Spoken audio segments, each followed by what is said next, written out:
ఒక భర్త భార్యను ప్రేమిస్తే కొండ మీద కట్టబడిన ఇల్లులాగా ఉంటుంది ఆ ఇల్లు, కూలిపోదేక. ఒక భర్త భార్యను ప్రేమిస్తే క్రాకులు వస్తాయా ఇంట్లో? పునాదులు కదులుతాయా? ఒకవేళ భర్త ప్రేమించాడు, భార్య సరిగా లేదనుకో, భార్య భర్తకు లోబడలేదనుకో, నిలబడిందా ఇల్లు? చెప్పరండి.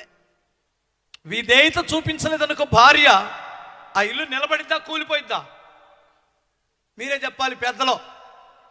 ఖచ్చితంగా కూలిపోయింది. భర్త భార్యను ప్రేమించలేదనుకో, ప్రేమించలేదంటే మరి ఇంకెవరిని ప్రేమిస్తావు? మనిషి హృదయంలో ఎవరికో ఒకరికి చోటు లేకుండా ఉండదు. ఒంటరిగా మాత్రం ఎప్పుడు ఉండలేరు. భర్తకైనా స్థానం ఉండాలి, పరాయి వాడికైనా స్థానం ఉండాలి, భార్యకైనా స్థానం ఉండాలి, పరాయి దానికైనా స్థానం ఉండాలి.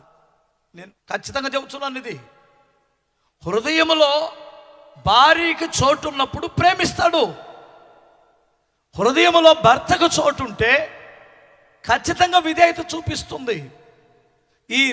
ఈ రెండు మనసులు కలిసినప్పుడు ఇది వాక్యము కాబట్టి దీన్ని కదిలించడం శత్రువుకి సాధ్యపడదు.